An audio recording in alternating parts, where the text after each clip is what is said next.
अपने जीवन भर की पूंजी खून पसीना एक करके जो पार्टी खड़ी की, तो वैसे ही शरद पवार साहब ने अपने जीवन भर की पूंजी और खून पसीने से जो पार्टी खड़ी थी, उस पार्टी को तोड़-फोड़ करना, ये महाराष्ट्र के लोगों को कहीं ना कहीं बिल्कुल फला नहीं है, अच्छा नहीं लगा है।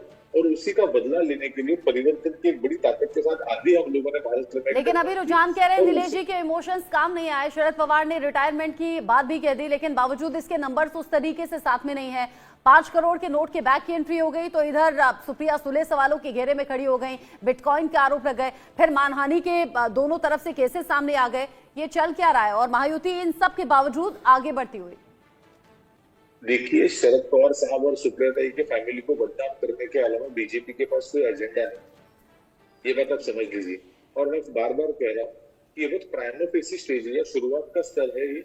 बिल्कुल, विचारधारा का संक्रमण भी महाराष्ट्र के चुनाव में दिखाई देता है। कांग्रेस के लिए अच्छी खबर नहीं है क्योंकि महायुति लगातार आगे बढ़ रही है और एक बड़ा अंतर आ रहा है महायुति और महाविकास अघाड़ी में। लेकिन गांधी परिवार के लिए अच्छी खबर है, करीब 53,000 वोटों से वायनाड से प्रियंका गांधी आगे चल रही हैं और झारखंड में कांटे की टक्कर है। 2 सीटों का अंतर, बहुत ज्यादा अंतर नहीं है। झारखंड में लगातार समीकरण बदल रहे हैं। झारखंड में जो एनडीए गठबंधन है और वो बहुत ज्यादा अंतर से नहीं है, एनडीए गठबंधन, इंडिया गठबंधन, कांटे की टक्कर वहां पर देखी जा रही है। अपने संवाददाताओं के पास चलेंगे, रितेश के पास चलेंगे। रितेश, झारखंड में कांटे की टक्कर।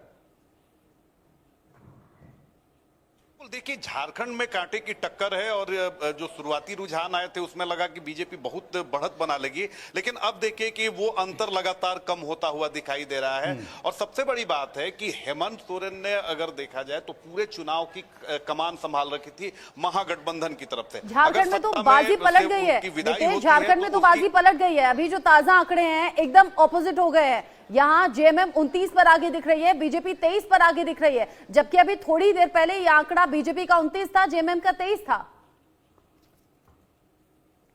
बिल्कुल, आप रचना याद कीजिए कि जब शुरुआती लाइव में हम आए थे तो हमने यही कहा था कि कांटे की टक्कर है। कौन 19 होगा, कौन 20 होगा, कहना बहुत मुश्किल है क्योंकि 81 ही सीटें हैं झारखंड में, महज 81 विधानसभा की सीटें हैं और बहुत सारे मुद्दे आप देख लीजिए कि बटोगे तो कटोगे, बांग्लादेशी इन्फिल्ट्रेशन बीजेपी की तरफ से आरोप लगाए गए। दूसरी तरफ अगर देखा जाए तो महागठबंधन के भी अलग अलग आरोप थे, लेकिन धरातल पर अगर देखें तो जनता के मुद्दे अच्छा मनोज, हमने थोड़ी देर पहले झारखंड में ये बता दिया था कि बीजेपी आगे है और 42 का आंकड़ा, अभी तो जेएमएम और कांग्रेस 43 पर जा रहे हैं। घट रहा है झारखंड में, घट रहा है। राकेश जी थोड़ा उत्साहित हो गए थे, अदरक की चाय पी के थोड़ा सा ठंडे हैं, लेकिन इन सब के बीच हम महाराष्ट्र चलते हैं क्योंकि महाराष्ट्र में